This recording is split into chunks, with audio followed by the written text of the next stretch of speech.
Dear friends, എല്ലാവർക്കും PC പ്രസത്തിലേക്ക് സ്വാഗതം. ഇന്ന് നമ്മൾ 8ാം ക്ലാസ്സിലെ SCERT ന്യൂ സിലബസ് പ്രകാരമുള്ള ബേസിക് സയൻസിൽ നിന്നുള്ള 6ാമത്തെ ചാപ്റ്റർ ലോഹങ്ങളും അലോഹങ്ങളും എന്ന ചാപ്റ്ററിൻ്റെ 2ാമത്തെ പാർട്ടാണ് പഠിക്കാൻ പോകുന്നത്. നമ്മുടെ ക്ലാസ്സുകൾ ആദ്യമായിട്ട് കാണുന്നവരുണ്ടെങ്കിൽ സബ്സ്ക്രൈബ് ചെയ്ത് കാണുക. അതുപോലെ നിങ്ങളുടെ കമൻറ്റുകൾ എന്തായാലും നമ്മുടെ ക്ലാസ്സുകൾ ഇഷ്ടപ്പെട്ടെങ്കിൽ അങ്ങനെ, അതല്ല എന്നുണ്ടെങ്കിൽ നിങ്ങളുടെ അഭിപ്രായങ്ങൾ തുറന്ന് പറയുക. അതുപോലെ തന്നെ ക്ലാസ്സുകൾ ഇഷ്ടപ്പെട്ടാൽ ലൈക്ക് ചെയ്യാൻ കൂടി മറക്കല്ലേ. അപ്പോൾ നമുക്ക് ക്ലാസ്സിലേക്ക് കടക്കാം. ഇന്ന് നമ്മൾ അലോഹങ്ങളെക്കുറിച്ചാണ് പഠിക്കാൻ പോകുന്നത്. ലോഹങ്ങളുമായി താരതമ്യപ്പെടുത്തുമ്പോൾ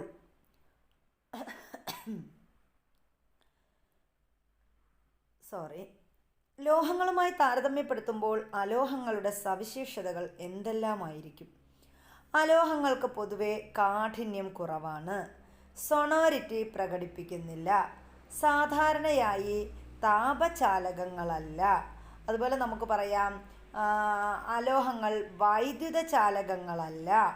അങ്ങനെയൊക്കെ നമുക്ക് പറഞ്ഞൂടെ. ഇനി അതിൽ നിന്ന് നമ്മൾ എന്തൊക്കെ പഠിച്ചു ആ കാര്യങ്ങളുടെ എല്ലാം ഓപ്പോസിറ്റാണ് ഏതെന്ന് പറയുന്നത്, നമ്മുടെ അലോഹങ്ങളെന്ന് പറയുന്നത്. അപ്പോൾ അലോഹങ്ങൾക്ക് സാന്ദ്രത കുറവാണ്, ഇങ്ങനെയൊക്കെ നമുക്ക് പറയാൻ സാധിക്കും.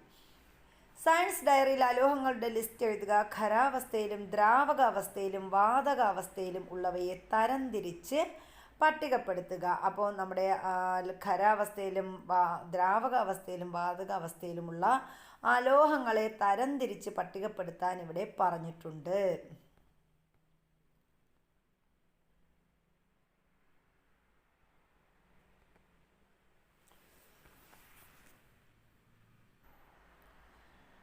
ഖരാവസ്ഥയിലുള്ള അലോഹങ്ങളെ നമുക്ക് ആരൊക്കെയാണെന്ന് നോക്കാം. ഖരാവസ്ഥയിലുള്ള അലോഹങ്ങളാണ് carbon, phosphorus, sulphur, selenium, iodine. അപ്പോൾ ആരൊക്കെയാ? നമ്മുടെ കാർബൺ ഉണ്ട്, ഫോസ്ഫറസ് ഉണ്ട്, സൾഫർ ഉണ്ട്, അതുപോലെ സെലിനിയം ഉണ്ട്. പിന്നെ ആരാണ്? അയഡിൻ. ഇവരാണ് എന്തെന്ന് പറയുന്നത്, ഖരാവസ്ഥയിലുള്ള അലോഹങ്ങളെന്ന് പറയുന്നത്. ഇനി നമുക്ക് ദ്രാവക അവസ്ഥയിലുള്ള അലോഹം ആരാണെന്ന് നോക്കാം. അവസ്ഥയിൽ ഒരേ ഒരു അലോഹം മാത്രമേ ഉള്ളൂ, അതാണ് നമ്മുടെ ബ്രോമിൻ എന്ന് പറയുന്നത്. ബ്രോമിനാണ് അലോഹാവസ്ഥയിലുള്ള ദ്രാവകാവസ്ഥയിലുള്ള അലോഹം, അതാണ് ബ്രോമിൻ. ഇനി നമ്മൾ പറയുന്നത് വാതകാവസ്ഥയിലുള്ള അലോഹങ്ങളാണ്. വാതകാവസ്ഥയിൽ ഒരുപാട് അലോഹങ്ങളുണ്ട്. അപ്പോൾ ആരൊക്കെയാ പ്രധാനപ്പെട്ടവരെ നമുക്കൊന്ന് പറഞ്ഞു പോകാം. നമ്മുടെ ഓക്സിജൻ, അതുപോലെ hydrogen, neon, nitrogen, neon, krypton, argon, xenon, radon, ഇവരൊക്കെ എന്താണ്? ഹീലിയം. ഇവരൊക്കെ വാതകാവസ്ഥയിലുള്ള അലോഹങ്ങളാണ്. അപ്പോൾ ആരൊക്കെയാണ്? ഹൈഡ്രജൻ ഉണ്ട്, ഓക്സിജൻ ഉണ്ട്, നൈട്രജൻ ഉണ്ട്, ഫ്ലോറിൻ, ക്ലോറിൻ, അതുപോലെ helium, neon, argon, krypton, xenon, radon, ഇവരൊക്കെ എന്താണ്? ഈ വാതകാവസ്ഥയിലുള്ള അലോഹങ്ങളാണ്. ഇനി ലോഹങ്ങളുടെയും അലോഹങ്ങളുടെയും ചില സവിശേഷതകൾ ഏതെല്ലാമെന്നും നമ്മളിപ്പോൾ പഠിച്ചു കഴിഞ്ഞു. ഈ സവിശേഷതകൾ അവയുടെ ഭൗതിക ഗുണങ്ങളിൽപ്പെട്ടവയാണ്. അപ്പോൾ ലോഹങ്ങളുടെ സവിശേഷതകൾ എന്തൊക്കെയാണ്? ലോഹങ്ങൾക്ക് ചാലകതയുണ്ട്, ലോഹങ്ങൾ താപചാലകങ്ങളാണ്, വൈദ്യുത ചാലകങ്ങളാണ്, കാഠിന്യമുള്ളവരാണ്, സൊണോറിറ്റി ഉണ്ട്. അങ്ങനെ പറഞ്ഞ കാര്യങ്ങളെല്ലാം എന്താണ്? ഡക്റ്റിലിറ്റി, മാലിയബിലിറ്റി, ഇതൊക്കെ നമ്മൾ ലോഹങ്ങളുടെ സവിശേഷതകളായിട്ട് പഠിച്ചതാണല്ലേ. അപ്പോൾ ഈ സവിശേഷതകൾ അവയുടെ ഭൗതിക ഗുണങ്ങളിൽപ്പെട്ടവയാണ്. അപ്പോൾ ലോഹങ്ങളുടെ ഭൗതിക ഗുണങ്ങളാണ് നമ്മൾ ഈ പറഞ്ഞ അതിൻ്റെ സവിശേഷത എന്ന് പറയുന്നത്. ലോഹങ്ങളും അലോഹങ്ങളും അവയുടെ രാസഗുണങ്ങളിലും വ്യത്യസ്തത പുലർത്തുന്നുണ്ട്. ഇപ്പോൾ ലോഹങ്ങളും അലോഹങ്ങളും എടുക്കുകയാണെങ്കിൽ അവയുടെ രാസഗുണങ്ങളിലും എന്തുണ്ട്? വ്യത്യസ്തതയുണ്ട്. ഇതിൻ്റെ അടിസ്ഥാനത്തിൽ അവ പലതരം രാസപ്രവർത്തനങ്ങളിൽ ഏർപ്പെടുന്നു. അപ്പോൾ ലോഹങ്ങളും അലോഹങ്ങളും പലതരത്തിലുള്ള രാസപ്രവർത്തനത്തിൽ ഏർപ്പെടുന്നുണ്ട്. ലോഹങ്ങളും അന്തരീക്ഷവായുവും തമ്മിലുള്ള പ്രവർത്തനമാണ് ആദ്യം നമ്മൾ പറയാൻ പോകുന്നത്. ലോഹങ്ങളും അന്തരീക്ഷവായുവും തമ്മിലുള്ള പ്രവർത്തനം. കത്തി ഉപയോഗിച്ച് സോഡിയം മുറിച്ചപ്പോൾ രൂപം കൊണ്ട പ്രതലം ശ്രദ്ധിക്കൂ. അപ്പം നമ്മൾ പഠിച്ചു കത്തി ഉപയോഗിച്ച് സോഡിയം മുറിക്കുമ്പോൾ നല്ല തിളക്കമാണെന്ന് പറഞ്ഞു അല്ലേ. അല്പനേരം വായുവിൽ തുറന്നു വെച്ച ശേഷം ഇത് നിരീക്ഷിക്കൂ. അപ്പോൾ എന്നാൽ ആ തിളങ്ങുന്ന സോഡിയത്തെ നമ്മൾ കുറച്ച് നേരം വായുവിൽ ഇങ്ങനെ തുറന്നു വെച്ചിരിക്കുകയാണ്. എന്ത് മാറ്റമാണ് ഉണ്ടാകുന്നത്? ലോഹദ്യുതി നഷ്ടപ്പെടാൻ കാരണം എന്തായിരിക്കും? അപ്പോൾ ലോഹദ്യുതി നഷ്ടപ്പെടാൻ വായുവിൽ ഇങ്ങനെ കുറേ നേരം തുറന്നിരിക്കുമ്പോൾ എന്ത് ചെയ്യും? സോഡിയത്തിൻ്റെ ലോഹദ്യുതി നഷ്ടമാകും. അതിനുള്ള കാരണം എന്താണ്? സോഡിയവും വായുവിലെ ഘടകങ്ങളുമായി പ്രവർത്തിക്കുന്നതാണ് ഇതിന് കാരണം. സോഡിയം എന്ത് ചെയ്യുന്നു? വായുവിലെ മറ്റ് ഘടകങ്ങളുമായിട്ട് പ്രവർത്തിക്കുന്നു. അങ്ങനെ പ്രവർത്തിക്കുമ്പോൾ അതിൻ്റെ ആ ഒരു ലോഹദ്യുതി നഷ്ടമാകുന്നു. അലൂമിനിയം കൊണ്ടുണ്ടാക്കിയ പഴയ വസ്തുക്കളുടെ ഉപരിതലം മങ്ങിയിരിക്കുന്നതായി ശ്രദ്ധിച്ചിട്ടില്ലേ? അപ്പോൾ നമുക്കറിയാം, നമ്മൾ സ്ഥിരമായിട്ട് വീട്ടിൽ ഉപയോഗിക്കുന്ന അലൂമിനിയം പാത്രം ഒക്കെ ആദ്യം വാങ്ങുമ്പോൾ നല്ല തിളക്കമായിരിക്കും അല്ലേ. പക്ഷേ പിന്നീട് നമ്മൾ ഉപയോഗിച്ച് വരുമ്പോൾ അത് കളറൊക്കെ മങ്ങി കറുത്ത് വരും. ഒരു അലൂമിനിയം കമ്പി സാൻഡ് പേപ്പർ കൊണ്ട് ഉരസി നോക്കൂ, എന്ത് മാറ്റമാണ് കാണുന്നത്? അപ്പോൾ നമ്മളൊരു അലൂമിനിയം കമ്പി സാൻഡ് പേപ്പർ കൊണ്ട് ഉരസി നോക്കിയാൽ എന്ത് സംഭവിക്കും? ഇതുപോലെ ചെമ്പ്, മഗ്നീഷ്യം തുടങ്ങിയ മിക്ക ലോഹങ്ങളും അന്തരീക്ഷ വായുവുമായി പ്രവർത്തിക്കുന്നു. അപ്പം നമ്മളൊരു അലൂമിനിയം എടുത്തിട്ട് അതിന് നന്നായിട്ടൊരു സാൻഡ് പേപ്പർ കൊണ്ട് ഉരസി കഴിഞ്ഞാൽ എന്ത് സംഭവിക്കും? അത് നല്ല ഗ്ലൈസിങ് ആവും, നല്ല തിളക്കം വരുമല്ലേ. അതുപോലെ ചെമ്പും മഗ്നീഷ്യവും തുടങ്ങിയ ലോഹങ്ങളും അന്തരീക്ഷ വായുവുമായിട്ട് പ്രവർത്തിക്കുന്നുണ്ട്. മഗ്നീഷ്യം റിബൺ കത്തിച്ച് നോക്കൂ, എന്താണ് അവശേഷിക്കുന്നത്? അപ്പം മഗ്നീഷ്യം റിബൺ കത്തിച്ചാൽ എന്താണ് അവശേഷിക്കുന്നത് നമ്മൾ കഴിഞ്ഞ ക്ലാസ്സിലും പറഞ്ഞു. അപ്പോൾ ആ ക്ലാസ്സൊക്കെ കാണാത്തവർ അത് കണ്ടിട്ട് വേണം ഇതെല്ലാം പഠിച്ചു വരാൻ. മഗ്നീഷ്യം വായുവിലെ ഓക്സിജനുമായി ചേർന്ന് മഗ്നീഷ്യം ഓക്സൈഡ് എന്ന സംയുക്തം ഉണ്ടാകുന്നു. അപ്പം നമ്മൾ മഗ്നീഷ്യം എന്ത് ചെയ്യുന്നു? മഗ്നീഷ്യം റിബൺ കത്തിച്ചാൽ നമ്മൾക്ക് എന്ത് കിട്ടും? മഗ്നീഷ്യം ഓക്സൈഡ് കിട്ടും. അപ്പം മഗ്നീഷ്യം വായുവിലെ ഓക്സിജനുമായിട്ട് ചേർന്ന് എന്തുണ്ടാവും? മഗ്നീഷ്യം ഓക്സൈഡ് എന്ന സംയുക്തം ഉണ്ടാകുന്നു.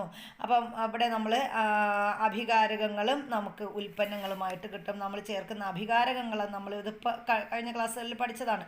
അഭികാരകങ്ങൾ ഏതൊക്കെയാണ്? മഗ്നീഷ്യവും പ്ലസ് ഓക്സിജനുമാണ്. അപ്പോൾ നമുക്ക് കിട്ടുന്ന സംയുക്തം മഗ്നീഷ്യം ഓക്സൈഡാണ്. അപ്പോൾ ഇവിടെ അതിൻ്റെ തന്മാത്രാ സൂത്രമൊക്കെ തന്നിട്ടുണ്ട്. എന്താണ്? 2Mg plus O2. അപ്പോൾ നമുക്ക് എന്ത് കിട്ടും? 2MgO എന്ന് പറയുന്ന മഗ്നീഷ്യം ഓക്സൈഡ് കിട്ടും. അപ്പോൾ ഇങ്ങനെയാണ് നമ്മളിത് കാണുന്നത്. ഈ പ്രവർത്തനത്തിലുണ്ടായ മഗ്നീഷ്യം ഓക്സൈഡ് ഒരു ബീക്കറിലെ ജലത്തിൽ ലയിപ്പിക്കൂ. അതിലേക്ക് ചുവന്ന ലിറ്റ്മസ് പേപ്പർ മുക്കിയാൽ എന്ത് നിറം മാറ്റമാണ് ഉണ്ടാകുന്നത്? അപ്പോൾ നമുക്ക് ഇങ്ങനെ കിട്ടിയ മഗ്നീഷ്യം ഓക്സൈഡിനെ നമ്മൾ എന്ത് ചെയ്യണം? ഒരു ബീക്കറിൽ ജലം വെച്ചിട്ടുണ്ട്, അതിലേക്ക് നമ്മൾ അതിനെ ആ ചുവന്ന ലിറ്റ്മസ് പേപ്പർ മുക്കിയാൽ അപ്പോൾ എന്ത് നിറം മാറ്റമാണ് ഉണ്ടാകുന്നത്? അപ്പോൾ നമ്മൾ ആ ലിറ്റ്മസ് പേപ്പർ മുക്കുമ്പോൾ കണ്ടോ വ്യത്യാസം കണ്ടോ? അവിടെ ചുവന്ന ലിറ്റ്മസ് പേപ്പർ മുക്കിയപ്പോൾ ലിറ്റ്മസ് പേപ്പർ എന്തായിട്ട് മാറി? ഒരു ബ്ലൂ കളറായിട്ട് മാറി. എന്തായിരിക്കും ഇതിന് കാരണം? മഗ്നീഷ്യം ഓക്സൈഡ് ജലത്തിൽ ലയിച്ചുണ്ടാകുന്ന മഗ്നീഷ്യം ഹൈഡ്രോക്സൈഡ് ഒരു ബേസാണ്. അപ്പോൾ മഗ്നീഷ്യം ഓക്സൈഡ് ജലത്തിൽ ലയിച്ചുണ്ടാകുന്നത് മഗ്നീഷ്യം ഹൈഡ്രോക്സൈഡാണ്. മഗ്നീഷ്യം ഹൈഡ്രോക്സൈഡ് എന്ന് പറയുന്നത് ഒരു ബേസാണ്, ഒരു ആൽക്കലിയാണ്. വെള്ളി, സ്വർണം, പ്ലാറ്റിനം മുതലായവ ഒഴികെയുള്ള മിക്ക ലോഹങ്ങളും വായുവിലെ ഓക്സിജനുമായി പ്രവർത്തിച്ച് അവയുടെ ഓക്സൈഡ് ഉണ്ടാകുന്നു. അപ്പം നമ്മൾ പറഞ്ഞ ഈ വെള്ളിയും സ്വർണവും ഒക്കെ ഒഴിച്ച്, പ്ലാറ്റിനം ഇതൊക്കെ ഒഴിച്ച് ബാക്കി ലോഹങ്ങളൊക്കെ എന്ത് ചെയ്യുന്നു? അവയുടെ ഓക്സൈഡ്, അതായത് ഓക്സിജനുമായി പ്രവർത്തിച്ച് അവയുടെ ഓക്സൈഡ് ഉണ്ടാകുന്നു. അപ്പോൾ അതുകൊണ്ടാണ് മിക്ക ലോഹ ഓക്സൈഡുകളും ജലത്തിൻ്റെ സാന്നിധ്യത്തിൽ ബേസിക് സ്വഭാവം പ്രകടിപ്പിക്കുന്നത്. അപ്പോൾ മിക്ക ലോഹ ഓക്സൈഡുകളും എന്ത് ചെയ്യുന്നു? ജലത്തിൻ്റെ സാന്നിധ്യത്തിൽ എന്ത് ചെയ്യും? ബേസിക് സ്വഭാവം പ്രകടിപ്പിക്കുകയാണ് ചെയ്യുന്നത്. ചില ലോഹങ്ങൾ ഓക്സിജന് പുറമെ വായുവിലുള്ള ജലാംശം, കാർബൺ ഡൈ ഓക്സൈഡ് മുതലായ മറ്റ് ഘടകങ്ങളുമായും പ്രവർത്തിക്കുന്നു. അപ്പോൾ ചില ലോഹങ്ങൾ എന്ത് ചെയ്യുന്നു? ഓക്സിജൻ മാത്രമല്ല പിന്നെന്തുമായിട്ട് അതിന് പുറമെ വായുവിലുള്ള ജലാംശം, കാർബൺ ഡൈ ഓക്സൈഡ് മുതലായ മറ്റ് ഘടകങ്ങളുമായും പ്രവർത്തിക്കുന്നു. അപ്പോൾ ലോഹ ഓക്സൈഡുകൾ എങ്ങനെയാണ്? പൊതുവെ ബേസിക് സ്വഭാവമുള്ളവയാണ്. ലോഹ ഓക്സൈഡുകളുടെ പ്രത്യേകത എന്താണ്? ലോഹ ഓക്സൈഡുകൾക്ക് പൊതുവെ എന്ത് സ്വഭാവമാണുള്ളത്? പൊതുവെ ബേസിക് സ്വഭാവമാണ് ഉള്ളത്. ഇനി നമ്മൾ പറയുന്നത് അലോഹ ഓക്സൈഡുകളെ കുറിച്ചാണ്. അലോഹ ഓക്സൈഡുകൾ നോക്കാം. കാർബൺ ഓക്സിജനുമായി സംയോജിച്ചാൽ കാർബൺ ഡൈ ഓക്സൈഡ് ഉണ്ടാകുമെന്ന് നമ്മൾ പഠിച്ചിട്ടുണ്ട്, നമുക്കറിയാം. അപ്പോൾ കാർബൺ ഓക്സിജനുമായി പ്രവർത്തിക്കുമ്പോൾ എന്തുണ്ടാകും? കാർബൺ ഡൈ ഓക്സൈഡ് ഉണ്ടാകും. അപ്പോൾ ഇവിടെ കാർബൺ C+CO2 കാർബണും ഓക്സിജനുമായിട്ടാണ്. അപ്പോൾ നമുക്ക് കിട്ടുന്നത് എന്താണ്? CO2 കിട്ടും, കാർബൺ ഡൈ ഓക്സൈഡ് കിട്ടും. സോഡാ വെള്ളം എങ്ങനെയാണ് തയ്യാറാക്കുന്നതെന്ന് അറിയാമോ? അപ്പോൾ സോഡാ വെള്ളം തയ്യാറാക്കുന്നത് എങ്ങനെയാണ്? ഉയർന്ന മർദ്ദത്തിൽ കാർബൺ ഡൈ ഓക്സൈഡ് ജലത്തിൽ ലയിപ്പിച്ചാണ് സോഡാ വെള്ളം ഉണ്ടാക്കുന്നത്. അപ്പോൾ ഉയർന്ന മർദ്ദത്തിൽ കാർബൺ ഡൈ ഓക്സൈഡ് എന്ത് ചെയ്യും? ജലത്തിൽ ലയിപ്പിക്കും. അങ്ങനെയാണ് നമ്മൾ എന്തുണ്ടാക്കുന്നത്? സോഡാ വെള്ളം ഉണ്ടാക്കുന്നത്. അപ്പോൾ ഇവിടെ കാർബൺ ഡൈ ഓക്സൈഡും ജലവുമായിട്ട് ചേർന്ന് നമുക്ക് എന്ത് കിട്ടും? നമ്മുടെ സോഡാ വെള്ളം കിട്ടും. ഇനി സോഡാ വെള്ളത്തിലെ നീല ലിറ്റ്മസ് പേപ്പർ മുക്കി നോക്കൂ, ഉണ്ടാകുന്ന മാറ്റം ശ്രദ്ധിക്കൂ. നമ്മൾ സോഡാ വെള്ളത്തിലെ നീല ലിറ്റ്മസ് പേപ്പർ എന്ത് ചെയ്യുന്നു? മുക്കി നോക്കുന്നു. സോഡാ വെള്ളത്തിലെ നീല ലിറ്റ്മസ് പേപ്പർ മുക്കുമ്പോൾ അവിടെ എന്ത് മാറ്റമാണ് ഉണ്ടാകുന്നത്? നീല ലിറ്റ്മസ് പേപ്പർ എന്തായിട്ട് മാറും? ചുവപ്പായിട്ട് മാറും അല്ലേ? സോഡാ വെള്ളത്തിന് ആസിഡ് സ്വഭാവമാണുള്ളത്. അപ്പോൾ സോഡാ വെള്ളത്തിന് എന്ത് സ്വഭാവമുണ്ട്? ആസിഡിൻ്റെ സ്വഭാവമാണുള്ളത്. ഇതിൽ കാർബോണിക് ആസിഡ് അടങ്ങിയിരിക്കുന്നു. അപ്പോൾ സോഡാ വെള്ളത്തിൽ അടങ്ങിയിരിക്കുന്ന ആസിഡ് ഏതാണെന്ന് ചോദിച്ചാൽ നമുക്ക് പറയാം കാർബോണിക് ആസിഡാണ്. അപ്പോൾ അലോഹ ഓക്സൈഡുകൾ പൊതുവെ അസിഡിക് സ്വഭാവമുള്ളവയാണ്. അപ്പോൾ അലോഹ ഓക്സൈഡുകൾ എന്താണ്? അസിഡിക് സ്വഭാവമുള്ളവയാണ്. ലോഹ ഓക്സൈഡുകളാണെങ്കിലോ ബേസിക് സ്വഭാവമുള്ളവയാണ്. ബേസ് സ്വഭാവം, ആൽക്കലി സ്വഭാവമുള്ളവയാണ് എന്നാണ് നമ്മൾ പഠിച്ചു വന്നത്. ഇനി ലോഹനാശനത്തെക്കുറിച്ചാണ് പറയുന്നത്. അടുക്കളയിൽ ഉപയോഗിക്കുന്ന ഇരുമ്പ് കത്തികൾ നന്നായി തുടച്ച് ജലാംശം നീക്കം ചെയ്ത് സൂക്ഷിച്ചില്ലെങ്കിൽ തുരുമ്പിക്കുന്നതായി കണ്ടിട്ടില്ലേ? അപ്പം നമ്മുടെ അടുക്കളയിലുള്ള കത്തികളുടെയൊക്കെ അവസ്ഥ എന്താണ്? ചില സമയത്തൊക്കെ നമ്മൾ വെളിയിലൊക്കെ ഇട്ടിരിക്കും. അപ്പോൾ അതെന്ത് ചെയ്യും? അത് തുരുമ്പ് പിടിക്കും. ചെമ്പ് ക്ലാവ് പിടിക്കുന്നത് കണ്ടിട്ടുണ്ടല്ലോ. അപ്പോൾ നമ്മുടെ ചെമ്പ് പാത്രങ്ങൾ അല്ലെങ്കിൽ ചെമ്പ് കൊണ്ടുള്ള ഉപകരണങ്ങളൊക്കെ എന്ത് ചെയ്യാറുണ്ട്? ക്ലാവ് പിടിക്കാറുണ്ട്. എന്താണ് അതിന് കാരണം? ലോഹങ്ങൾ അന്തരീക്ഷ വായുവുമായി പ്രവർത്തിക്കുന്നതാണ് ഇതിന് കാരണം. അപ്പോൾ ഇതിനുള്ള കാരണം എന്താണെന്നാണ് നമ്മൾ പറഞ്ഞത്? ലോഹങ്ങൾ എന്ത് ചെയ്യുന്നു? ലോഹങ്ങൾ അന്തരീക്ഷ വായുവുമായി പ്രവർത്തിക്കുന്നതാണ് ഈ ലോഹങ്ങളൊക്കെ ക്ലാവ് പിടിക്കുന്നതിന്, ചെമ്പെല്ലാം ക്ലാവ് പിടിക്കുന്നതിന് കാരണം. അലൂമിനിയത്തിൻ്റെ ഉപരിതലം തിളക്കം നഷ്ടപ്പെട്ട് മങ്ങിയിരിക്കുന്നതിൻ്റെ കാരണവും ഇതാണ്. അപ്പോൾ അലൂമിനിയത്തിൻ്റെ ഉപരിതലം തിളക്കം നഷ്ടപ്പെട്ട് മങ്ങിയിരിക്കുന്നതിനുള്ള കാരണം എന്താണ് എന്ന് ചോദിക്കാം. അപ്പോൾ എന്താ നമുക്ക് പറയാം? ലോഹങ്ങൾ അന്തരീക്ഷ വായുവുമായി പ്രവർത്തിക്കുന്നത് കൊണ്ട് തന്നെയാണ് എന്ത് ചെയ്യുന്നത്? ഈ അലൂമിനിയത്തിൻ്റെ ഉപരിതലം തിളക്കം നഷ്ടപ്പെട്ട് മങ്ങുന്നത്. ലോഹങ്ങൾ അന്തരീക്ഷ വായുവിലെ വിവിധ ഘടകങ്ങളുമായി രാസപ്രവർത്തനത്തിൽ ഏർപ്പെട്ട് സംയുക്തങ്ങളായി മാറുന്നു. അപ്പോൾ ഈ ലോഹങ്ങൾ എന്ത് ചെയ്യുന്നു? ലോഹങ്ങൾ അന്തരീക്ഷ വായുവിലെ വിവിധ ഘടകങ്ങളുമായി രാസപ്രവർത്തനത്തിൽ ഏർപ്പെട്ട് സംയുക്തങ്ങളായി മാറുന്നു. ഈ പ്രക്രിയയെ നമ്മൾ പറയുന്ന പേരാണ് ലോഹനാശനം. അപ്പോൾ എന്താണ് ലോഹനാശനം എന്ന് ചോദിക്കാം. അപ്പോൾ നമുക്ക് പറയാം, ലോഹങ്ങൾ അന്തരീക്ഷ വായുവിലെ വിവിധ ഘടകങ്ങളുമായി രാസപ്രവർത്തനത്തിൽ ഏർപ്പെട്ട് സംയുക്തങ്ങളായി മാറുന്ന പ്രക്രിയയെ ലോഹനാശനം എന്ന് പറയുന്നു. ഇരുമ്പ് തുരുമ്പിക്കുന്ന പ്രക്രിയയെ സ്വാധീനിക്കുന്ന പല ഘടകങ്ങളുണ്ട്. അപ്പോൾ ഇരുമ്പ് തുരുമ്പിക്കുന്ന കാര്യം നമ്മൾ പറഞ്ഞു അല്ലേ? അന്തരീക്ഷത്തിലെ ഓക്സൈഡുമായി പ്രവർത്തിക്കുമ്പോഴാണ് ഇരുമ്പ് എന്ത് ചെയ്യുന്നത്? തുരുമ്പിക്കുന്നതെന്നൊക്കെ നമ്മൾ പഠിച്ചു. അപ്പോൾ ഇരുമ്പ് തുരുമ്പിക്കുന്ന പ്രക്രിയയെ സ്വാധീനിക്കുന്ന പല ഘടകങ്ങളുണ്ട്. അവ ഏതെല്ലാമെന്നാണ് അടുത്ത് നമ്മൾ നോക്കുന്നത്. അപ്പോൾ ഇവിടെ ഒരു പരീക്ഷണം പറഞ്ഞിട്ടുണ്ട്. പരീക്ഷണത്തിന് ആവശ്യമായ സാമഗ്രികൾ എന്തൊക്കെയാണെന്ന് നോക്കാം.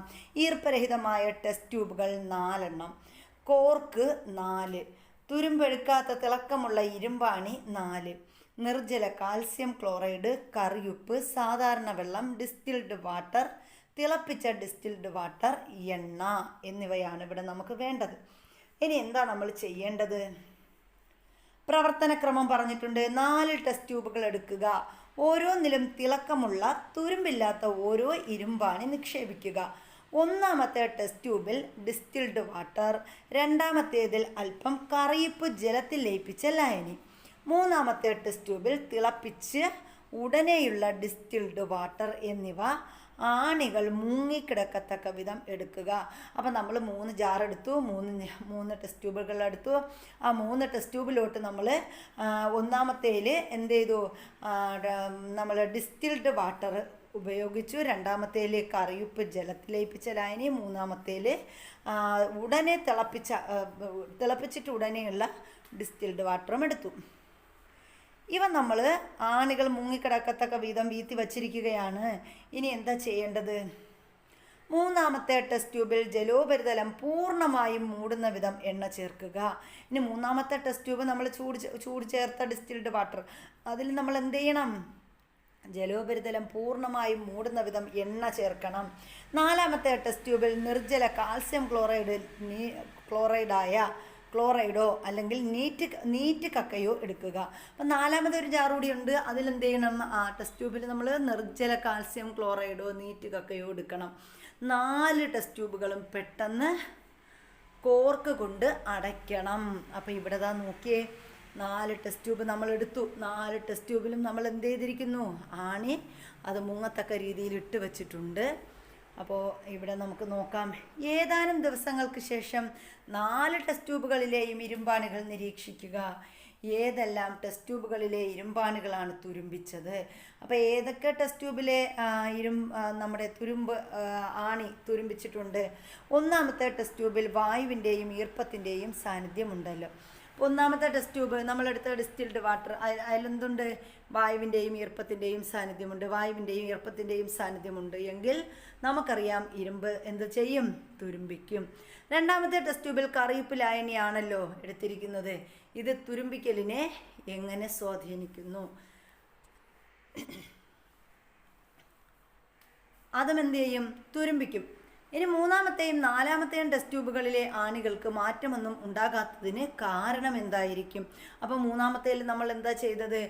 മൂന്നാമത്തേൽ നമ്മൾ തിളപ്പിച്ച ഡിസ്റ്റിൽഡ് വാട്ടറാണ് ഉപയോഗിച്ചത്. നാലാമത്തേൽ നമ്മൾ എണ്ണയൊക്കെ വീത്തി. എണ്ണ എന്തരായാലും തുരുമ്പിക്കലിനെ എതിരെ നിൽക്കുന്നതാണ്. അപ്പോൾ ഡിസ്റ്റിൽഡ് വാട്ടർ തിളപ്പിച്ച് പരീക്ഷണത്തിന് ഉപയോഗിച്ചത് എന്തുകൊണ്ട് എന്ന് ചോദിച്ചിട്ടുണ്ട്. അങ്ങനെ മൂന്നാമത്തെ ടെസ്റ്റ് ട്യൂബിൽ തിളപ്പിച്ച ഡിസ്റ്റിൽഡ് വാട്ടർ ഉപയോഗിക്കുന്നത് കൊണ്ടും ജലോപരിതലത്തിൽ എണ്ണ പൊങ്ങിക്കിടക്കുന്നത് കൊണ്ടും വായുവിൻ്റെ സാന്നിധ്യം ഇല്ല.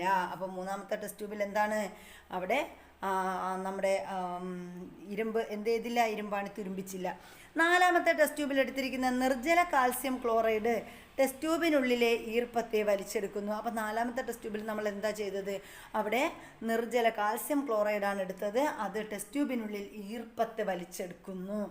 അതുകൊണ്ട് അതും എന്ത് ചെയ്യത്തില്ല? തുരുമ്പിക്കത്തില്ല.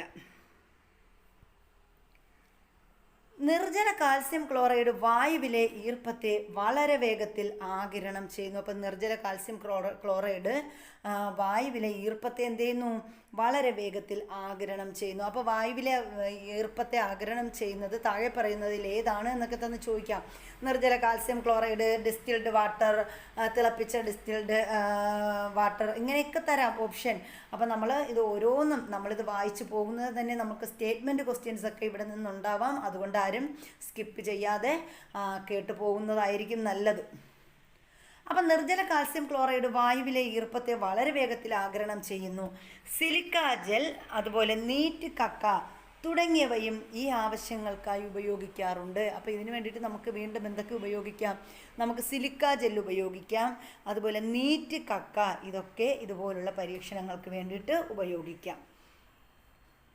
ഈ പരീക്ഷണത്തിൽ നിന്നും മനസ്സിലാക്കിയ ഇരുമ്പ് തുരുമ്പിക്കുന്ന പ്രവർത്തനത്തെ സ്വാധീനിക്കുന്ന ഘടകങ്ങൾ ഏതൊക്കെയാണെന്ന് സയൻസ് ഡയറിയിൽ എഴുതൂ. അപ്പോൾ നമുക്ക് ഇതിൽ നിന്ന് നമുക്ക് എന്തൊക്കെ പറയാം? നമ്മൾ പറഞ്ഞു സാധാരണ ജലവും ഓക്സിജനുമായിട്ട് വയ്ക്കുമ്പോൾ ഇരുമ്പ് എന്ത് ചെയ്യുന്നു? തുരുമ്പിക്കുന്നു. പിന്നെ അതുപോലെ എന്ത് പറയാം? നമ്മുടെ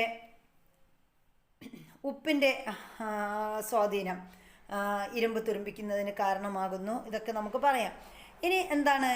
അന്തരീക്ഷ വായുവിലെ ഓക്സിജൻ, ജലാംശം തുടങ്ങിയവയുമായി രാസപ്രവർത്തനത്തിൽ ഏർപ്പെടുമ്പോഴാണ് ഇരുമ്പ് തുരുമ്പിക്കുന്നത്. അപ്പം നമ്മുടെ അന്തരീക്ഷ വായുവിൽ എന്തുണ്ട്? ഓക്സിജൻ ഉണ്ട്, അല്ലെങ്കിൽ നമുക്ക് ശ്വസിക്കാൻ പറ്റത്തില്ലല്ലോ. അന്തരീക്ഷ വായുവിലെ ഓക്സിജൻ, ജലാംശം തുടങ്ങിയവയുമായി എന്ത് ചെയ്യുന്നു? നമ്മുടെ രാസപ്രവർത്തനത്തിൽ ഏർപ്പെടുന്നു.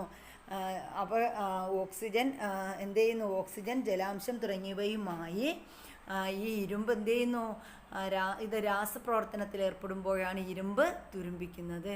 അപ്പോൾ അന്തരീക്ഷ വായുവിലെ ഓക്സിജൻ, ജലാംശം തുടങ്ങിയവയുമായി രാസപ്രവർത്തനത്തിൽ ഏർപ്പെടുമ്പോൾ ഇരുമ്പ് തുരുമ്പിക്കും. കറിയിപ്പ് പോലെയുള്ള ലവണങ്ങളുടെ സാന്നിധ്യത്തിൽ തുരുമ്പിക്കൽ വേഗത്തിലാകുന്നു. അപ്പോൾ നമ്മൾ അടുക്കളയിലൊക്കെ പാകം ചെയ്തുകൊണ്ടിരിക്കുമ്പോൾ ഉപ്പിൻ്റെ അംശം എന്തെങ്കിലും നമ്മുടെ പിച്ചാത്തിയിൽ വീണ് കഴിഞ്ഞാൽ അതെന്ത് ചെയ്യും? പിറ്റേന്ന് നമ്മൾ അതുപോലെ ഇരിക്കുകയാണെങ്കിൽ അത് തുരുമ്പിച്ചിരിക്കും. ഇനി കടൽ തീരത്തുള്ള വീടുകളിലെ ഇരുമ്പ് ജനാലക്കമ്പികൾ വേഗം തുരുമ്പിക്കാറുണ്ട് എന്ന് നിങ്ങൾക്കറിയാമോ? നമുക്കറിയാം, കടൽ തീരത്തുള്ള വീടിനടുത്തൊക്കെ ജനൽ കമ്പികളൊക്കെ പെട്ടെന്ന് തുരുമ്പിക്കും. അതിനുള്ള കാരണം എന്താണ്? ഇരുമ്പ് കൂടാതെ അതിനുള്ള കാരണം നമ്മുടെ ഇരുമ്പ് അന്തരീക്ഷ വായുവുമായി പ്രവർത്തിക്കുന്നത് കൊണ്ടാണ്. ഇരുമ്പ് കൂടാതെ നിത്യജീവിതത്തിൽ നാം ഉപയോഗിക്കുന്ന ഏതെല്ലാം ലോഹങ്ങൾക്കാണ് അന്തരീക്ഷ വായുവുമായുള്ള പ്രവർത്തനം വഴി നാശനം സംഭവിക്കുന്നത്? അപ്പോൾ ഇരുമ്പ് കൂടാതെ നിത്യജീവിതത്തിൽ നാം ഉപയോഗിക്കുന്ന ഏതെല്ലാം ലോഹങ്ങൾക്ക് അന്തരീക്ഷ വായുവുമായുള്ള പ്രവർത്തനം വഴി നാശം സംഭവിക്കുന്നു? നമ്മൾ നേരത്തെ പറഞ്ഞതുപോലെ ചെമ്പ്, അലൂമിനിയം, ഇരുമ്പ്, ഈ വക ലോഹങ്ങൾക്കൊക്കെ നാശം സംഭവിക്കുന്നു. രാസപ്രവർത്തന ശേഷി കൂടിയ സോഡിയവും പൊട്ടാസ്യവും മണ്ണെണ്ണയിലാണ് സൂക്ഷിക്കുന്നത്. ഇതിൻ്റെ കാരണം കണ്ടെത്തുക. അപ്പോൾ ഇതും എന്ത് ചെയ്യുന്നു? അന്തരീക്ഷ വായുവിൽ ഓക്സിജനുമായിട്ട് പ്രവർത്തിക്കുന്നത് കൊണ്ടാണ് ഇതെങ്ങനെ സംഭവിക്കുന്നത്. അപ്പം നാരങ്ങ മുറിച്ച ശേഷം നന്നായി തുടയ്ക്കാതെ വയ്ക്കുന്ന ഇരുമ്പ് കത്തി വേഗം തുരുമ്പിക്കുന്നത് ശ്രദ്ധിച്ചിട്ടില്ലേ? നാരങ്ങയിൽ അടങ്ങിയിരിക്കുന്ന ആസിഡ് ഏതാണ്? അപ്പം നാരങ്ങയിൽ അടങ്ങിയിരിക്കുന്ന സിട്രിക് ആസിഡിൻ്റെ ഫലമായിട്ടാണ് തുരുമ്പിക്കുന്നത്. ഇനി നമുക്ക് പറയാം, ആസിഡുകളുടെ സാന്നിധ്യത്തിൽ ഇരുമ്പ് വേഗം തുരുമ്പിക്കുന്നു. അലൂമിനിയവും ഇരുമ്പും ആസിഡുകളുമായി പ്രവർത്തിക്കുന്നു. അപ്പോൾ ആസിഡുകളുടെ സാന്നിധ്യത്തിൽ എന്ത് ചെയ്യുന്നു? ഇരുമ്പ് വേഗത്തിൽ തുരുമ്പിക്കും. അതുപോലെ അലൂമിനിയവും ഇരുമ്പും ആസിഡുകളുമായി പ്രവർത്തിക്കുന്നു. അപ്പോൾ ഇരുമ്പും അലൂമിനിയവും ഒക്കെ എന്താണ്? ആസിഡുകളുമായി പ്രവർത്തിക്കുന്നുണ്ട്. അച്ചാറുകൾ, തൈര് തുടങ്ങിയ പുളിരസമുള്ള ആഹാരപദാർത്ഥങ്ങൾ ഇരുമ്പ് പാത്രങ്ങളിലും അലൂമിനിയ പാത്രങ്ങളിലും സൂക്ഷിക്കാതിരിക്കാനുള്ള കാരണം എന്താണ്? അപ്പോൾ അതിനുള്ള കാരണം എന്താണ്? അച്ചാറുകളിലും അതുപോലെ തൈര് ഇവയിലൊക്കെ ആസിഡ് ഉണ്ട്. ഈ ആസിഡ് അലൂമിനിയവും ഇരുമ്പുമായി എന്ത് ചെയ്യും? പ്രവർത്തിക്കും. അതുകൊണ്ടാണ് ഈ അലൂമിനിയ പാത്രങ്ങളിലും ഇരുമ്പ് പാത്രങ്ങളിലും ഈ അച്ചാറുകളൊന്നും സൂക്ഷിക്കില്ലെന്ന് പറയുന്നത്. എല്ലാ ലോഹങ്ങൾക്കും ഇത്തരത്തിൽ നാശനം സംഭവിക്കാറുണ്ടോ? എല്ലാ ലോഹങ്ങൾക്കും ഇങ്ങനെ എന്ത് ചെയ്യുന്നുണ്ട്? ഇതിൽ നമ്മൾ നേരത്തെ പറഞ്ഞു, സ്വർണം, വെള്ളി അവ ഒഴിച്ചുള്ള ലോഹങ്ങൾക്കൊക്കെ എന്ത് ചെയ്യാറുണ്ട്? നാശം സംഭവിക്കാറുണ്ട്. സ്വർണ്ണാഭരണങ്ങൾ വായുവിൽ തുറന്നു വെച്ചാൽ എന്തെങ്കിലും മാറ്റം ഉണ്ടാകുന്നതായി നിങ്ങൾ കണ്ടിട്ടുണ്ടോ? അപ്പോൾ സ്വർണ്ണാഭരണം വായുവിൽ തുറന്നു വെച്ചാൽ എന്ത് ചെയ്യത്തില്ല? മാറ്റം സംഭവിക്കത്തില്ല. ഇതിൽ നിന്നും എന്താണ് വ്യക്തമാകുന്നത്? അപ്പോൾ ചില ലോഹങ്ങൾ എന്ത് ചെയ്യുന്നു? അന്തരീക്ഷത്തിലെ വായുവും ഓക്സിജനും ജലാംശവുമായിട്ടൊക്കെ പ്രവർത്തിക്കുന്നു. അതുപോലെ ആസിഡുകളുമായിട്ടൊക്കെ പ്രവർത്തിക്കുന്നു. മറ്റു ചില ലോഹങ്ങൾ എന്ത് ചെയ്യുന്നില്ല? അന്തരീക്ഷ വായുവിലെ ഘടകങ്ങളുമായി പ്രവർത്തിക്കുന്നില്ല. അന്തരീക്ഷ വായുവിലെ ഘടകങ്ങളുമായി രാസപ്രവർത്തനത്തിൽ ഏർപ്പെടുന്ന ലോഹങ്ങൾ ആണ് നാശനത്തിന് വിധേയമാക്കുന്നത്. അപ്പോൾ ഇവിടെ നാശനത്തിന് വിധേയമാകുന്നത് അന്തരീക്ഷ വായുവിലെ ഘടകങ്ങളുമായി രാസപ്രവർത്തനത്തിൽ ഏർപ്പെടുന്ന ലോഹങ്ങളാണ് നാശനത്തിന് വിധേയമാകുന്നത്. അതായത് ഇരുമ്പ്, ചെമ്പ്, അലൂമിനിയം മുതലായ ലോഹങ്ങളാണ് നാശനത്തിന് വിധേയമാകുന്നത്. ലോഹനാശനം കൊണ്ടുള്ള ദോഷങ്ങൾ എന്തെല്ലാമാണ്? ചിന്തിച്ചു നോക്കൂ. ലോഹനിർമ്മിതമായ വസ്തുക്കൾ ബലക്ഷയം മൂലം പൊട്ടിപ്പോകുന്നു. അപ്പോൾ ലോഹനിർമ്മിതമായ വസ്തുക്കൾ എന്തുകൊണ്ടാണ് ബലക്ഷയം മൂലം പൊട്ടിപ്പോകുന്നത്? നമുക്ക് നോക്കാം. വൈദ്യുത സർക്യൂട്ടുകൾ പ്രവർത്തിക്കാതെയാകുന്നു. അപ്പോൾ നമ്മുടെ ലോഹനാശനം കൊണ്ടുള്ള ദോഷങ്ങളാണ് പറയുന്നത് കേട്ടോ. ലോഹനിർമ്മിതമായ വസ്തുക്കൾ ബലക്ഷയം മൂലം പൊട്ടാതിരിക്കുന്നു. വൈദ്യുത സർക്യൂട്ടുകൾ പ്രവർത്തിക്കാതെയാകുന്നു. വൈദ്യുത സർക്യൂട്ടുകൾ എന്ത് ചെയ്യുന്നില്ല? പ്രവർത്തിക്കുന്നില്ല. അതുപോലെ ധനനഷ്ടമുണ്ടാകുന്നു. ഇതൊക്കെയാണ് എന്ത് കാരണം? ഇതൊക്കെയാണ് നമ്മുടെ ലോഹനാശനത്തിനുള്ള കാരണങ്ങൾ. ലോകമാകമാനം ഉൽപ്പാദിപ്പിക്കപ്പെടുന്ന ഇരുമ്പിൻ്റെ ഏകദേശം 20% ഓരോ വർഷവും തുരുമ്പിച്ച് ഉപയോഗശൂന്യമാകുന്നു. അപ്പം നമ്മൾ മൊത്തത്തിൽ ഉപയോഗിക്കുന്ന ഇരുമ്പിൻ്റെ ഏകദേശം 20% എന്ത് ചെയ്യുന്നു? ഓരോ വർഷവും തുരുമ്പിച്ച് ഉപയോഗശൂന്യമാകുന്നു. അതുകൊണ്ട് ഇരുമ്പ് തുരുമ്പിക്കുന്നത് തടയേണ്ടത് അത്യാവശ്യമല്ലേ? അതുകൊണ്ട് നമ്മൾ എന്ത് ചെയ്യണം? ഇരുമ്പ് തുരുമ്പിക്കുന്നത് തടയണം. ഇരുമ്പ് കൊണ്ടുണ്ടാക്കിയ ജനാലക്കമ്പികൾ പെയിൻ്റ് അടിക്കുന്നതും ഇരുമ്പ് കത്തികൾ എണ്ണ പുരട്ടി വയ്ക്കുന്നതും കണ്ടിട്ടില്ലേ? അപ്പോൾ ഈ തുരുമ്പൽ കുറയ്ക്കുന്നതിന് വേണ്ടി നമ്മൾ എന്താ ചെയ്യുന്നത്? ഇരുമ്പ് കൊണ്ടുള്ള ഇരുമ്പ് കമ്പികൾ ഉപയോഗിച്ചുള്ള ജനാലകൾ പെയിൻ്റ് അടിച്ച് സൂക്ഷിക്കുന്നു. അതുപോലെ ഇരുമ്പ് കത്തികളിൽ എന്ത് ചെയ്യുന്നു? എണ്ണ പുരട്ടുന്നു. ഇരുമ്പ് തുരുമ്പിക്കുന്നത് തടയാനാണ് ഇങ്ങനെ ചെയ്യുന്നത്. അലൂമിനിയം പാത്രങ്ങൾക്കും ഇരുമ്പ് പാത്രങ്ങൾക്കും പകരം സ്റ്റെയിൻലെസ് സ്റ്റീൽ പാത്രങ്ങൾ നാം കൂടുതലായി ഉപയോഗിക്കുന്നത് എന്തുകൊണ്ടായിരിക്കും? അപ്പോൾ അലൂമിനിയം പാത്രങ്ങൾ അതുപോലെ ഇരുമ്പ് പാത്രങ്ങളൊക്കെ പകരം നമ്മൾ എന്ത് ചെയ്യുന്നു? സ്റ്റെയിൻലെസ് സ്റ്റീൽ പാത്രങ്ങൾ ധാരാളമായിട്ട് ഉപയോഗിക്കാൻ കാരണം എന്താണ്? അന്തരീക്ഷത്തിലെ ജലാംശമായിട്ടും ഓക്സിജനുമായിട്ടും ഈ പാത്രങ്ങൾ എന്ത് ചെയ്യത്തില്ല? കൂടുതൽ പ്രവർത്തിക്കത്തില്ല. ഇരുമ്പിൻ്റെ ഒരു ലോഹസങ്കരമാണ് സ്റ്റെയിൻലെസ് സ്റ്റീൽ എന്ന് പറയുന്നത്. അപ്പോൾ ഇരുമ്പിൻ്റെ ഒരു ലോഹസങ്കരമാണ് ഇത് സ്റ്റെയിൻലെസ് സ്റ്റീൽ എന്ന് പറയുന്നത്. ലോഹങ്ങളെ മറ്റ് ലോഹങ്ങളുമായോ അലോഹങ്ങളുമായോ കൂട്ടിച്ചേർത്ത് ലോഹസങ്കരങ്ങളാക്കി മാറ്റുന്നു. അപ്പോൾ ലോഹങ്ങളെ എന്ത് ചെയ്യുന്നു? ഒന്നുകിൽ ലോഹങ്ങളെ മറ്റ് ലോഹങ്ങളുമായിട്ടോ അല്ലെങ്കിൽ അലോഹങ്ങളുമായോ എന്ത് ചെയ്യുന്നു? കൂട്ടിച്ചേർത്തിട്ടാണ് ലോഹസങ്കരം ഉണ്ടാക്കുന്നത്. ഇതിലൂടെ അഭിലഷണീയമായ സവിശേഷതകളുള്ള പദാർത്ഥങ്ങൾ ലഭിക്കുന്നു. അപ്പോൾ ഇതിലൂടെ നമുക്ക് നല്ല രീതിയിലുള്ള പദാർത്ഥങ്ങൾ ലഭിക്കുന്നു. ഇതിനോടൊപ്പം ലോഹനാശത്തെ തടയാനും കഴിയും. അപ്പോൾ ലോഹസങ്കരങ്ങളിലൂടെ നല്ല പദാർത്ഥങ്ങൾ ഉൽപ്പാദിപ്പിക്കാൻ കഴിയും. അതുപോലെ ലോഹനാശത്തെ തടയാൻ കഴിയും. വളരെ ചെറിയ അളവിൽ കാർബൺ, ഫോസ്ഫറസ് തുടങ്ങിയ അലോഹങ്ങളും ലോഹസങ്കരങ്ങളിൽ ചേർക്കാറുണ്ട്. അപ്പം നമ്മൾ എന്ത് ചെയ്യുന്നു? വളരെ ചെറിയ അളവിൽ കാർബൺ, ഫോസ്ഫറസ് തുടങ്ങിയ അലോഹങ്ങളും ഇവിടെ ഉൾപ്പെടുത്താറുണ്ട്, ലോഹസങ്കരങ്ങളിൽ ചേർക്കാറുണ്ട്. അപ്പോൾ അതിന് ഉദാഹരണം നോക്കുകയാണെങ്കിൽ സ്റ്റെയിൻലെസ് സ്റ്റീൽ, പിച്ചള, വെള്ളോട്, വെങ്കലം ഇതൊക്കെ എന്താണ്? നമ്മുടെ ഈ പറയുന്ന ലോഹസങ്കരങ്ങളാണ്. അപ്പോൾ ലോഹസങ്കരങ്ങളിൽ വളരെ ചെറിയ അളവിൽ എന്ത് ചേർക്കുന്നുണ്ട്? അലോഹങ്ങളായ കാർബണും ഫോസ്ഫറസും ലോഹസങ്കരങ്ങളിൽ ചേർക്കുന്നുണ്ട്. അതുപോലെ തന്നെ സ്റ്റെയിൻലെസ് സ്റ്റീൽ, പിച്ചള, വെള്ളോട് അല്ലെങ്കിൽ വെങ്കലം ഇതൊക്കെ എന്താണ്? നമ്മുടെ ലോഹസങ്കരങ്ങളാണ്. ഇനി നമ്മളിവിടെ പറയുന്നത് ആറന്മുള കണ്ണാടിയെക്കുറിച്ചാണ്. ലോകപ്രസിദ്ധമായ ആറന്മുള കണ്ണാടി പേര് സൂചിപ്പിക്കുന്നത് പോലെ ഗ്ലാസ് കൊണ്ട് നിർമ്മിച്ചതല്ല. അപ്പോൾ ഈ ആറന്മുള കണ്ണാടി നിർമ്മിച്ചിരിക്കുന്നത് എന്തുകൊണ്ട് മാത്രമല്ല? ഗ്ലാസ് കൊണ്ടല്ല. കോപ്പർ, ടിൻ എന്നിവ അടങ്ങിയ പ്രത്യേക ലോഹക്കൂട്ടുപയോഗിച്ച് നിർമ്മിക്കുന്നതാണ് ഇത്. അപ്പോൾ നമ്മുടെ ആറന്മുള കണ്ണാടി ഉപയോഗിച്ചിരിക്കുന്ന ലോഹക്കൂട്ടുകൾ ഏതൊക്കെയാണ്? നമ്മുടെ കോപ്പർ, ടിന്ന് എന്നിവയുടെ ലോഹക്കൂട്ട് കൊണ്ടാണ് ഈ ഒരു ആറന്മുള കണ്ണാടി നിർമ്മിച്ചിരിക്കുന്നത്. പരമ്പരാഗതമായി നിർമ്മിക്കുന്നവർക്ക് മാത്രം അറിയാവുന്ന രഹസ്യ ലോഹക്കൂട്ടാണ് ആറന്മുള കണ്ണാടിയുടെ സവിശേഷത.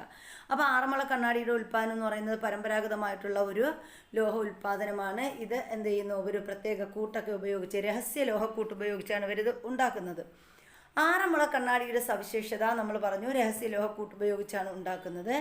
യന്ത്രത്തിൻ്റെ സഹായമില്ലാതെ കൈകൾ ഉപയോഗിച്ച് നിർമ്മിക്കുന്നു എന്നതാണ് മറ്റൊരു പ്രത്യേകത. അപ്പോൾ ആറന്മുള കണ്ണാടി ഉപയോഗിക്കുന്നത് യന്ത്രത്തിൻ്റെ സഹായവുമൊന്നുമില്ലാതെ എന്തുകൊണ്ടാണ്? കൈകൾ ഉപയോഗിച്ച് നിർമ്മിക്കുന്നതാണ് ആറന്മുള കണ്ണാടി. ലോഹങ്ങളെ ഗ്ലാസ് പോലെ മിനുസപ്പെടുത്തിയെടുക്കുന്നത് കൊണ്ട് സാധാരണ കണ്ണാടി പോലെ ഇതിന് പ്രകാശത്തെ പ്രതിഫലിപ്പിക്കാൻ കഴിയുന്നു. അപ്പോൾ ഗ്ലാസ് പോലെ എന്ത് ചെയ്യുന്നു? ഈ ലോഹക്കൂട്ടുകളെ മിനുക്കിയെടുക്കും. അപ്പോൾ അങ്ങനെ എടുക്കുന്നത് കൊണ്ട് സാധാരണ കണ്ണാടി പോലെ ഇതിന് പ്രകാശത്തെ പ്രതിഫലിക്കാൻ കഴിയുന്നു. ലോഹനാശനം തടയാനുള്ള മറ്റ് ചില മാർഗങ്ങൾ നിങ്ങൾക്ക് നിർദ്ദേശിക്കാമോ? അപ്പോൾ ലോഹനാശനം തടയാനുള്ള മറ്റ് മാർഗങ്ങൾ എന്തൊക്കെയാണ്? ഇരുമ്പ് കൊണ്ടുണ്ടാക്കിയ വസ്തുക്കൾ തുരുമ്പിക്കുമ്പോൾ അവയുടെ ഉപരിതലത്തിൽ ഉണ്ടാകുന്ന തുരുമ്പ് പാളികളായി ഇളകിപ്പോകുന്നു.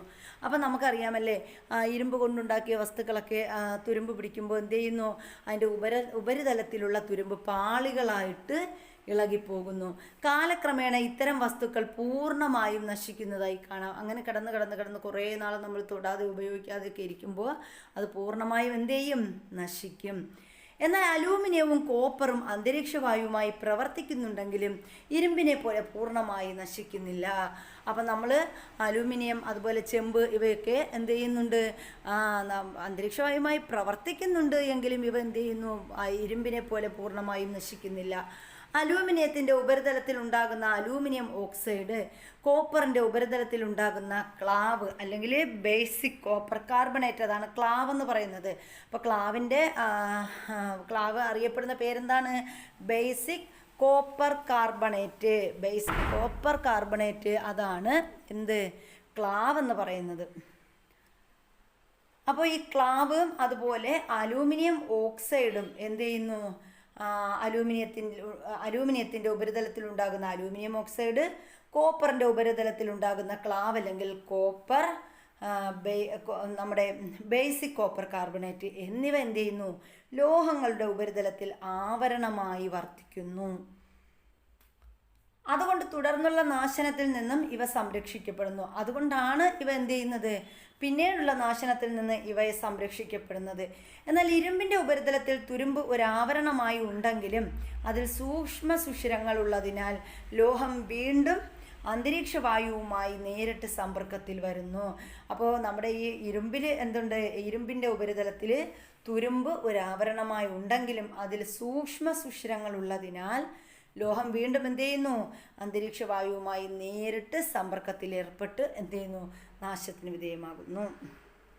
ഇനി മനുഷ്യ ശരീരത്തിലെ ലോഹങ്ങളെക്കുറിച്ച് ഇത്രയും നേരം നമ്മളല്ലോ നമ്മുടെ അന്തരീക്ഷത്തിലുള്ളതും അതുപോലെ നമ്മൾ കാണുന്നതും നമ്മൾ ഉപയോഗിക്കുന്നതുമായ ലോഹങ്ങളെക്കുറിച്ച് പഠിച്ചു. ഇനി നമ്മുടെ മനുഷ്യ ശരീരത്തിലെ ലോഹങ്ങൾ ഏതൊക്കെയെന്നാണ് പഠിക്കാൻ പോകുന്നത്. മനുഷ്യ ശരീരത്തിൽ ശരിയായ പ്രവർത്തനത്തിന് ചില ലോഹങ്ങളുടെ സാന്നിധ്യം അത്യാവശ്യമാണ്. അപ്പോൾ നമ്മുടെ ശരീരമൊക്കെ ശരിയായിട്ട് പ്രവർത്തിക്കണമെങ്കിൽ എന്ത് വേണം, ചില ലോഹങ്ങൾ അത്യാവശ്യമാണ്. സോഡിയം, പൊട്ടാസ്യം, കാൽസ്യം, ഇരുമ്പ്, കൊബാൾട്ട്, സിങ്ക് തുടങ്ങിയവ ഇവയിൽ ചിലതാണ്. അപ്പോൾ എന്തൊക്കെയാണ്? സോഡിയമുണ്ട്, പൊട്ടാസ്യമുണ്ട്, കാൽസ്യം, ഇരുമ്പ്, അതുപോലെ കൊബാൾട്ട്, സിങ്ക് തുടങ്ങിയവ പ്രധാനപ്പെട്ട നമ്മുടെ ശരീരത്തിൽ അടങ്ങിയിരിക്കുന്ന ലോഹങ്ങളാണ്. സ്വതന്ത്ര ലോഹങ്ങളായല്ല ഇവ ശരീരത്തിൽ കാണപ്പെടുന്നത്. അപ്പോൾ ഇവ നമ്മുടെ ശരീരത്തിൽ കാണപ്പെടുന്നത് സ്വതന്ത്ര ലോഹങ്ങളായിട്ടല്ല, മറിച്ച് എങ്ങനെയാണ്, ഇതൊക്കെ സ്റ്റേറ്റ്മെൻ്റ് ആയിട്ട് ചോദിക്കാൻ, നമ്മുടെ ശരീരത്തിൽ കാണപ്പെടുന്ന ലോഹങ്ങൾ സ്വതന്ത്ര ലോഹങ്ങളായാണ് കാണപ്പെടുന്നതെന്നൊക്കെ പറയാം. അപ്പോൾ ഇത് നമ്മൾ ശരിക്കും വായിച്ചു വിട്ട് തന്നെ പോകണം. അപ്പോൾ സ്വതന്ത്ര ലോഹങ്ങളായല്ല ഇവ ശരീരത്തിൽ കാണപ്പെടുന്നത്. ശ്വാസകോശങ്ങളിൽ നിന്ന് ശരീരകോശങ്ങളിലേക്ക് ഓക്സിജൻ എത്തിച്ചു കൊടുക്കുകയും കാർബൺ ഡൈ ഓക്സൈഡ് തിരികെ കൊണ്ടുപോവുകയും ചെയ്യുന്ന ഹീമോഗ്ലോബിൻ തന്മാത്രയിൽ ഇരുമ്പിൻ്റെ സാന്നിധ്യമുണ്ട് എന്ന് നിങ്ങൾ പഠിച്ചിട്ടുണ്ടല്ലോ. അപ്പം നമ്മൾ ഇരുമ്പ് എന്ത് ചെയ്യുന്നു, ഹീമോഗ്ലോബിൻ, നമ്മുടെ ഹീമോഗ്ലോബിനിൽ അടങ്ങിയിരിക്കുന്ന ആ ഒരു ലോഹമാണ് ഏത്, ഇരുമ്പെന്ന് പറയുന്നത്. ഇത് നമ്മുടെ ശ്വാസകോശങ്ങളിൽ നിന്ന് ശരീരകോശങ്ങളിലേക്ക് ഓക്സിജൻ എത്തിക്കുന്നു. അവിടെ നിന്നും നേരിട്ട് കാർബൺ ഡൈ ഓക്സൈഡിനെ തിരികെ കൊണ്ടുപോകുന്നു. ഇതൊക്കെ ചെയ്യുന്നത് ആരാ? ഹീമോഗ്ലോബിനിൽ നമ്മുടെ ശരീരത്തിൽ അടങ്ങിയിരിക്കുന്ന ലോഹങ്ങളാണ്. അപ്പോൾ ഹീമോഗ്ലോബിൻ്റെ തന്മാത്രയിൽ ഇരുമ്പിൻ്റെ സാന്നിധ്യം ഉണ്ട്. ശരീരത്തിൽ ഏറ്റവും കൂടുതൽ കാണപ്പെടുന്ന ലോഹമാണ് കാൽസ്യം. അപ്പോൾ നമ്മുടെ മനുഷ്യ ശരീരത്തിൽ ഏറ്റവും കൂടുതൽ കാണപ്പെടുന്ന ലോഹം ഏത് എന്ന് ഒരുപാട് തവണ ചോദിച്ചിട്ടുണ്ട്. ഏതാണ്? കാൽസ്യമാണ്.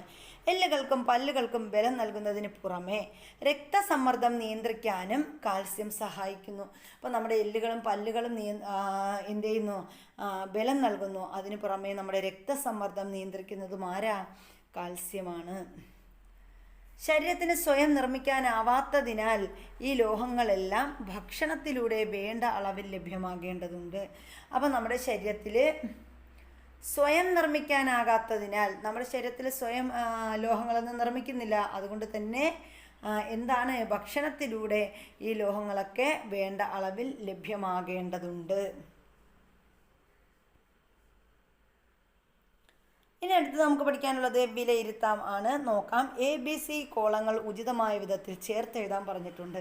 അപ്പോൾ ലോഹത്തിൻ്റെ പേര്, സവിശേഷത, അതിൻ്റെ പ്രതീകം എന്താണെന്ന് നമുക്ക് നോക്കാം. ഇവിടെ വെള്ളിയാണ് ആദ്യം തന്നിരിക്കുന്നത്. വെള്ളിയിൽ എന്തൊക്കെയാണ് പറഞ്ഞിരിക്കുന്നത്? ലോഹത്തിൻ്റെ പേര് വെള്ളി.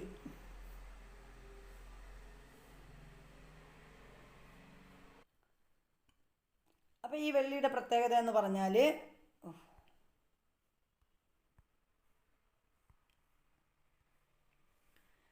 വെള്ളിക്ക് ഉയർന്ന വൈദ്യുത ചാലകതയുണ്ട്. വെള്ളിയുടെ വൈദ്യുത ചാലകത കൂടിയതാണ് വെള്ളി. ഇനി വെള്ളിയുടെ പ്രതീകം എന്താണ്? Ag എന്നതാണ് വെള്ളിയുടെ പ്രതീകം.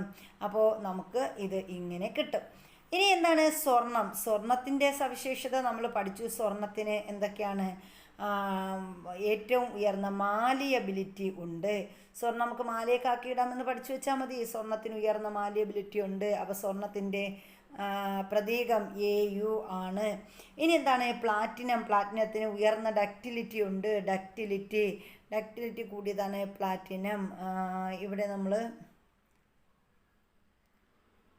Pt ആണ് പ്ലാറ്റിനത്തിൻ്റെ പ്രതീകം. ഓക്കെ.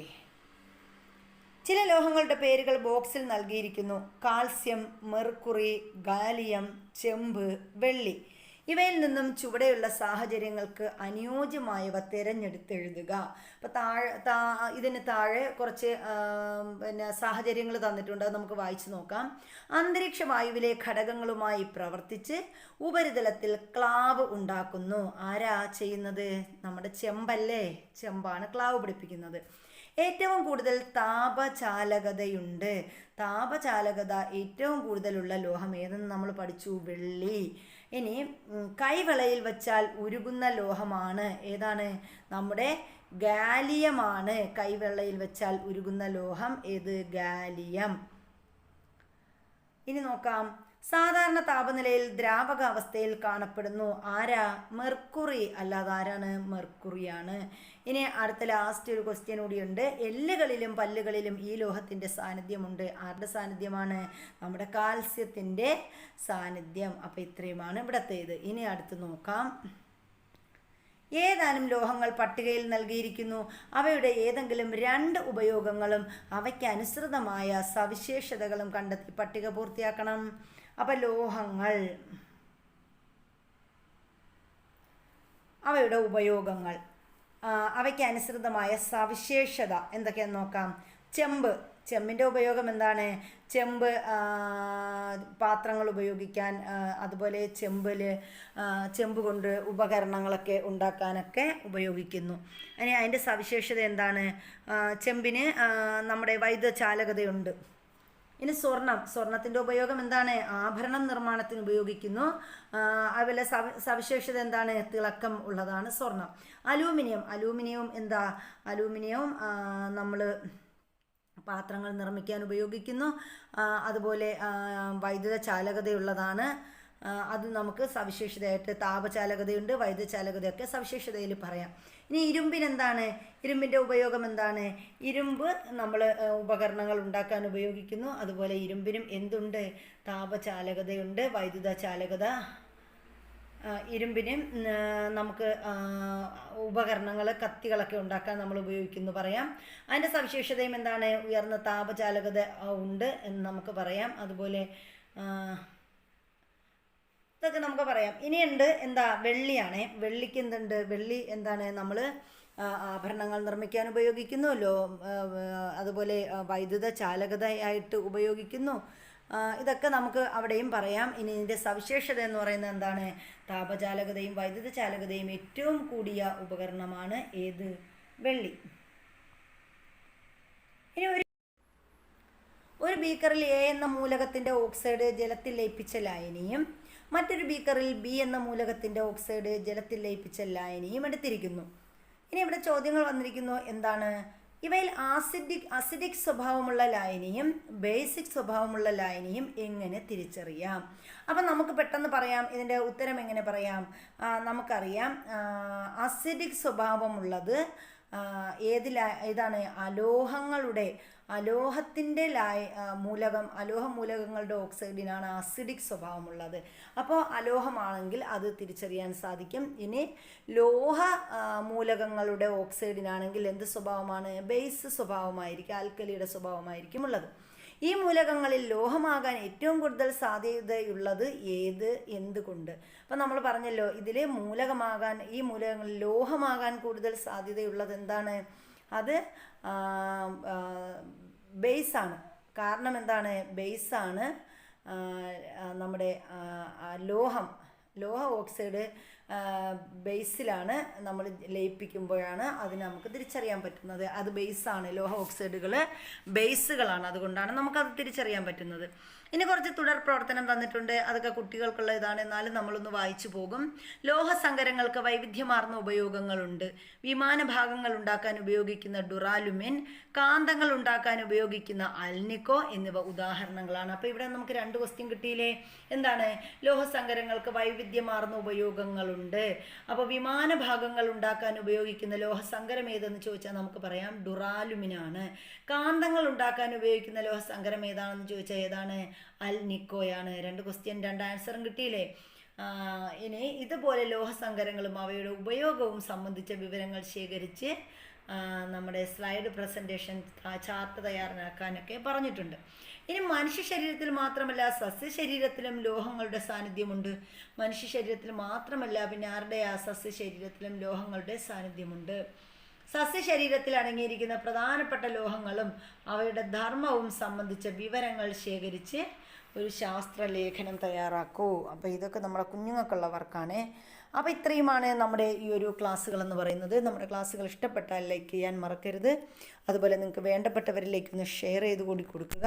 പിന്നെ കമൻറ്റുകൾ, നിങ്ങൾക്ക് ക്ലാസ് ഇഷ്ടപ്പെട്ടോ, അത് ഇഷ്ടപ്പെട്ടില്ലേ, ഇനി മെച്ചപ്പെടുത്തണോ, അല്ലെങ്കിൽ ഇനി എന്താണ് മാറ്റം വരുത്തേണ്ടത്, ഇതൊക്കെ നമ്മുടെ കമൻറ്റ് ബോക്സിലിടുക. അപ്പോൾ എല്ലാവർക്കും നല്ലൊരു ദിവസം ആശംസിക്കുന്നു. താങ്ക്